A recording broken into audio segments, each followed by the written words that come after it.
नमस्कार दोस्तों, स्वागत है आप सभी का कहानी के एक और नए एपिसोड में। तो चलिए शुरू करते हैं। तारीख थी 5 जून साल 2026। एक बच्चा अपने पापा को एक ऐसा राज बताता है जो इस आदमी को हिला कर रख देता है, और उसके बाद जो होता है ना, वो पूरे कानपुर शहर को सन्न करके रख देता है। क्या है पूरा केस, आइए डिटेल में बताता हूँ। इस कहानी की शुरुआत होती है कानपुर के फिलखाना एरिया से, जहाँ बालाजी धाम अपार्टमेंट में मनीष नाम का एक शख्स अपनी फैमिली के साथ रहा करता था। मनीष की उम्र करीबन 45 साल के आसपास थी और उसकी फैमिली ही उसके लिए सब कुछ थी। मनीष के पिता का एक नाम रामकिशोर गुप्ता जी था, जो कपूर सप्लाई के कारोबार से जुड़ा हुआ थे। उनका एक फलता फूलता और जमा जमाया बिजनेस था, जिसके चलते रामकिशोर जी अच्छी खासी इनकम जनरेट कर लेते थे और अपनी फैमिली को किसी भी चीज़ की कभी भी कोई कमी नहीं होने देते थे। वहीं मनीष की माँ की बात करते तो वह एक हाउसवाइफ थी, जिन्होंने अपने दोनों बच्चों को बहुत ही परवरिश, इतने लाड़ प्यार और सलीके से पाला था कि पूरे मोहल्लों में उनके परिवार की तारीफ हुआ करती थी। मनीष की एक बहन भी थी जिसका नाम था पूनम। दोनों भाई बहनों के बीच एक अटूट रिश्ता था। मनीष अपनी छोटी बहन से बहुत प्यार करता था और उसकी हर ख्वाहिश को पूरा करने की हमेशा कोशिश करता था। कुछ टाइम पहले ही परिवार में पूनम की शादी करा दी थी और अब वह अपने ससुराल में आराम से रह रहे थे। हालांकि पूनम के जाने के बाद घर सूना हो गया था और पेरेंट्स का ख्याल रखने वाला भी कोई बचा नहीं था। इसलिए उन्होंने 2017 में निहारिका नाम की एक लड़की से मनीष की शादी करा दी थी, जो कि असल में लव मैरिज थी। पर यह दोनों कैसे मिले और कहाँ, यही सोच रहे हैं ना आप। तो आपको बता दूं कि इनकी लव स्टोरी 2015 में शुरू हुई थी। उस समय मनीष कानपुर के किराना बाजार में एक ब्रोकर के रूप में काम करता था। उसका मेन काम व्यापारियों के बीच माल की खरीद बिक्री करवाना और सौदा तय करवाना था। काम के सिलसिले में मनीष का पूरा दिन शहर के बिरहाना रोड इलाके की भागदौड़ में ही गुजरता था। वह सुबह से लेकर शाम तक अपने काम में बिजी रहता था, लेकिन इस कड़ी मेहनत की बदौलत मनीष हर महीने काफ़ी अच्छी खासी इनकम कमा लेता था, जिसके चलते उसकी ज़िंदगी आराम से गुजर रही थी। वहीं निहारिका एक स्कूल की टीचर थी, जो बिरहाना रोड पर मौजूद लेफ्टी वेल स्कूल में बच्चों को पढ़ाती थी और कानपुर से ही काहू कोठी इलाके में वह रहने वाली थी। शुरुआत में मनीष और निहारिका एक दूसरे के बिल्कुल अनजान थे। मनीष अक्सर अपने काम के सिलसिले में बिरहाना रोड पर आता रहता था, जबकि निहारिका भी रोज़ उसी रास्ते से स्कूल पढ़ाने जाती थी।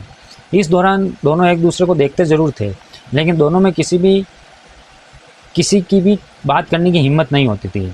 पर एक दिन निहारिका और मनीष का आमना सामना हो गया और हिम्मत करके दोनों ने एक दूसरे से बात की। पहले ही मुलाकात में निहारिका की सादगी देखकर मनीष पर उसका दिल हार बैठा, जबकि निहारिका भी उसके सीधे बिहेवियर की वजह से उसकी तरफ काफ़ी अट्रैक्ट हो गई। दोनों के बीच बातचीत का सिलसिला शुरू हुआ और जो जल्दी गहरी दोस्ती में बदल गया। निहारिका और मनीष एक दूसरे को अपनी पसंद नापसंद बताने लगे और छुट्टी के बाद दोनों अक्सर मिला भी करते थे। मनीष अपने बिजी शेड्यूल में से निहारिका के लिए टाइम ज़रूर निकालता था और उसकी यह बात निहारिका को भी काफ़ी बहुत पसंद थी। इसी तरह वक्त गुजरता गया और कब यह दोस्ती गहरे प्यार में बदल गई, दोनों को खुद भी पता नहीं चला। अब हालात ये थे कि अगर किसी दिन इनकी मुलाकात नहीं होती तो इन्हें ऐसा लगता था कि पूरा दिन जैसा इनकम्प्लीट सा है। मनीष के लिए निहारिका काफ़ी इंपॉर्टेंट हो चुकी थी और दोनों को यह एहसास हो चुका था कि वह एक दूसरे के बिना अपनी इस ज़िंदगी को इमेजिन नहीं कर सकते। इसलिए निहारिका और मनीष ने यह डिसीजन लिया कि वह इस रिश्ते को सिर्फ दोस्ती तक नहीं रखेंगे, बल्कि हमेशा हमेशा के लिए एक दूसरे को अपनी ज़िंदगी में शामिल करेंगे। जब दोनों ने यह पक्का फैसला कर लिया कि उनकी शादी करनी है, तो अब सबसे बड़ा सवाल यह था कि वो अपने पेरेंट्स को इस बारे में कैसे बताएं। लव मैरिज को लेकर दोनों के ही मन में थोड़ी सी घबराहट और डर ज़रूर था। इन्हें ऐसा लग रहा था कि पता नहीं परिवार वाले इस रिश्ते को एक्सपेक्ट करेंगे या नहीं, पता नहीं कैसा रिक्वेस्ट करेंगे। लेकिन दोनों ने तय किया वह झूठ बोलना या भागने के बजाय पूरी इज्जत के साथ अपने पेरेंट्स के सामने अपने जो दिल की बात है उसे रखेंगे।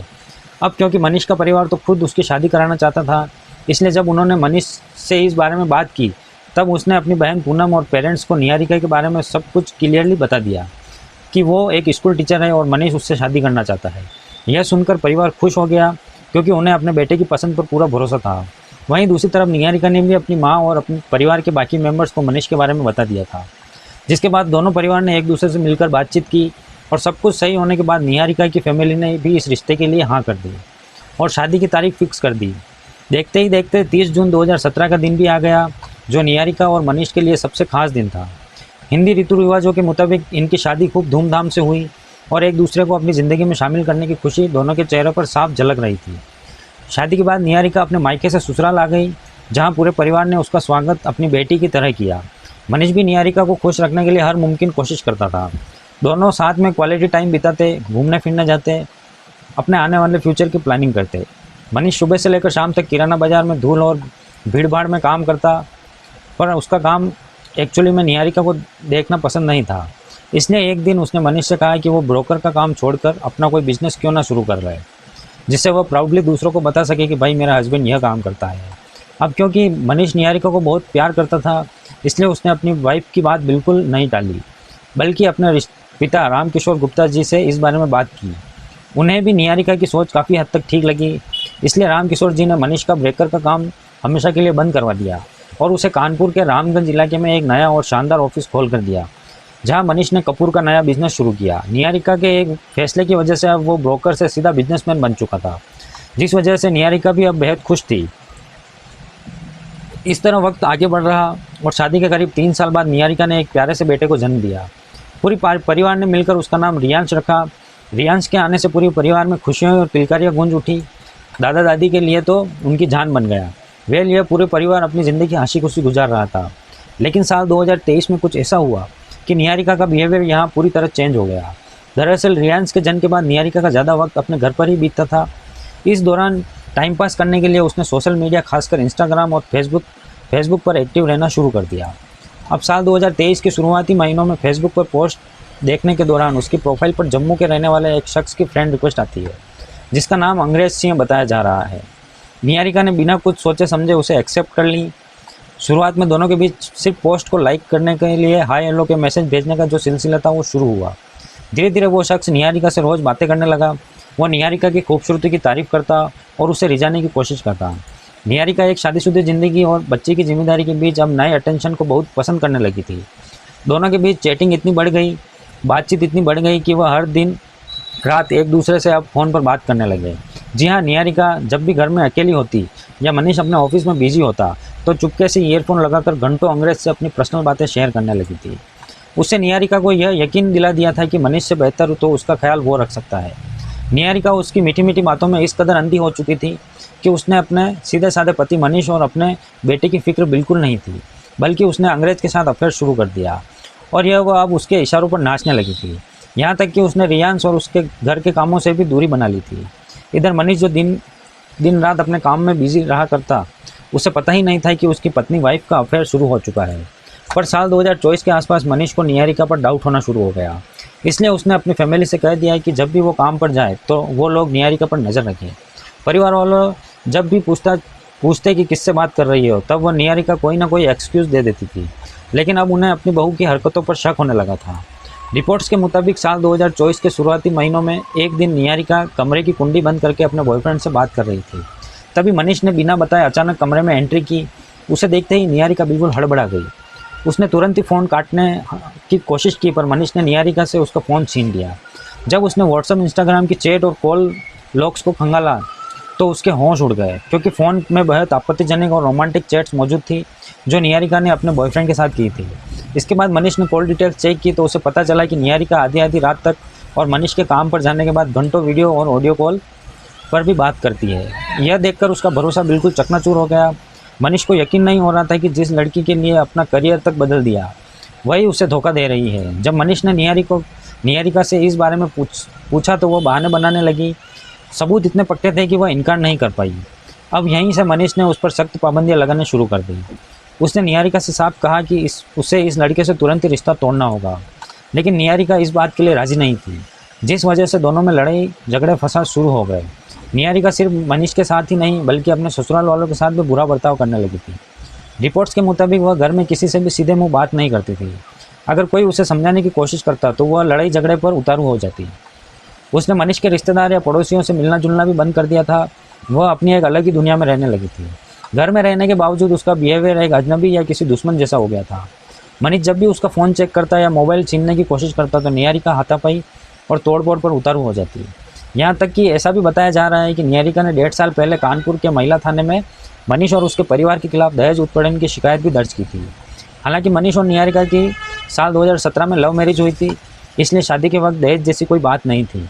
लेकिन केस को मजबूत बनाने के लिए निहारिका ने पुलिस से कहा है कि उसके ससुराल वाले उसके मायके वाले से कैश और चमचमाती कार्ड लेने की मांग कर रहे हैं और वह ये मना करती है तो उसे टॉर्चर करते हैं। यह सुनने के बाद पुलिस ने मनीष और उसके पिता रामकिशोर जी को थाने बुलाया, जिन्होंने निहारिका के फ़ोन की चैट्स और अफेयर के सारे सबूत पुलिस के सामने रख दिए। जिससे यह साफ हो गया कि विवाद दहेज का नहीं बल्कि एक्स्ट्रा मैरिटल अफेयर का है। जब निहारिका की पोल खुल गई तो उसने पुलिस के सामने ड्रामा किया और मामला शांत करने के लिए कॉम्प्रोमाइज़ करने को रेडी हो गई। पुलिस ने भी उसके 6 साल के बच्चे रियांश का फ्यूचर देखते हुए कानूनी केस को आगे बढ़ाने के बजाय दोनों पक्षों में समझौता कराया और निहारिका को दोबारा मनीष के साथ रहने के लिए घर भेज दिया। लेकिन अब निहारिका का बिहेवियर और भी ज़्यादा बदतर हो चुका था। वो किसी की भी नहीं सुनती थी और हद तो तब हो गई जब 6 से 7 महीने पहले निहारिका घर से भाग गई।